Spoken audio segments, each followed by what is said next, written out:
اب میں بلا تاخیر اپنے اگلے مہمان کو دعوت دینے جا رہا ہوں۔ پاکستان کا ایک بہت بڑا نام اور نعتیہ انداز میں نبی کریم صلی اللہ علیہ وسلم کی شان بیان کرتے ہیں۔ میری مراد حضرت مولانا قاری بلال طاہر چشتی صاحب ہیں۔ میں ان کو دعوت دیتا ہوں کہ وہ آئیں اور اپنے عمدہ کلام سے ہمارے قلوب و اذہان کو معطر فرمائیں۔ معزز سامعین السلام علیکم۔ سب سے پہلی درخواست ہے اگر تھوڑا تھوڑا قریب آ جائیں تو انشاءاللہ اللہ کی رحمت کے قریب ہو جائیں گے، کیونکہ مجلس کے آداب میں ہے کہ مل مل کے بیٹھیں گے تو یقیناً اس سے محبت بھی بڑھے گی اور آپ کے اجر و ثواب میں بھی اضافہ ہوگا۔ ہماری اور آپ کی سعادت مندی ہے کہ اس وقت ہم ایک بابرکت مجلس میں شامل ہیں جو ایک خوبصورت جامع مسجد کے سنگ بنیاد کا اہتمام کیا جا رہا ہے۔ ہمارے محترم حضرت قاری سجاد احمد صاحب دامت برکاتہم العالیہ اور ان کے رفقا جو اس کاوش میں شامل ہیں، اللہ تعالیٰ ان کو دارین میں سعادت نصیب فرمائے، ہماری اور آپ کی حاضری اپنی بارگاہ میں قبول فرمائے۔ اسٹیج پر جید علماء کرام، مشائخ اعظام، معززین علاقہ تشریف فرما ہے، اللہ تعالیٰ سب کی حاضری اپنی بارگاہ میں قبول فرمائے۔ میں برکت کے لیے اللہ عز و جل کی بارگاہ میں حمد باری تعالیٰ پیش کروں گا، اس کے بعد نعت رسول مقبول۔ آپ حضرات بیدار ہو کر اور محبت سے تشریف رکھیے، جتنا ذوق سے بیٹھیں گے سنانے والا اتنا ہی بآسانی آپ کو کچھ سنا سکے گا، کوئی زبان خالی نہ رہے۔ برکت کے لیے اتنی بآواز بلند درود پاک پڑھیے کہ پوری مجلس معطر ہو جائے۔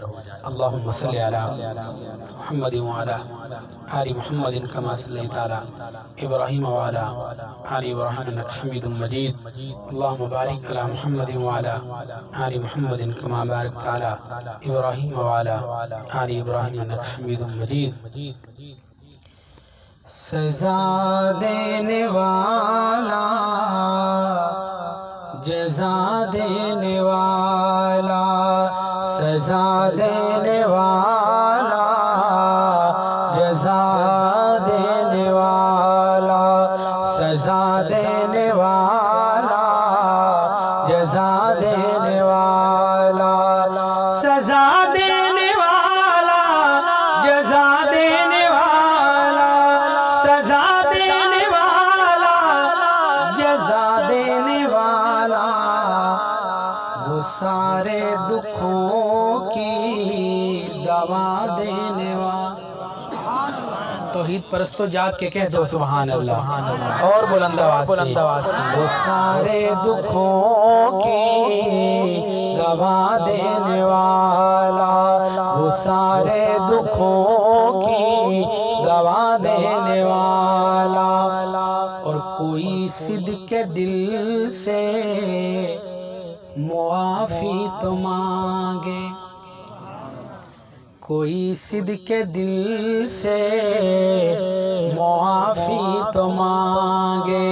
آزما کے دیکھ لیجئے گا، کوئی صدق دل سے معافی تو مانگے، کوئی صدق دل سے معافی تو مانگے، وہ بخشش کے دریا بہا دینے والا،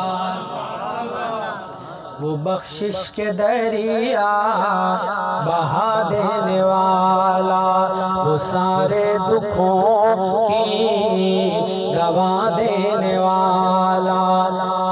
ابو جہل ہاتھوں میں کنکر لے آیا، میرے آقا کا مشہور معجزہ، ابو جہل ہاتھوں میں کنکر لے آیا، ابو جہل ہاتھوں میں کنکر لے آیا، وہ ان کو بھی کلمہ پڑھا دینے والا، وہ ان کو بھی کیا خواہش، ابو بکر فاروق کی تھی یہ خواہش، ابو بکر فاروق کی تھی یہ خواہش، وہ پہلو میں ان کو سلا دینے والا، وہ پہلو میں ان کو سلا دینے والا، وہ سارے دکھوں کی دوا دینے والا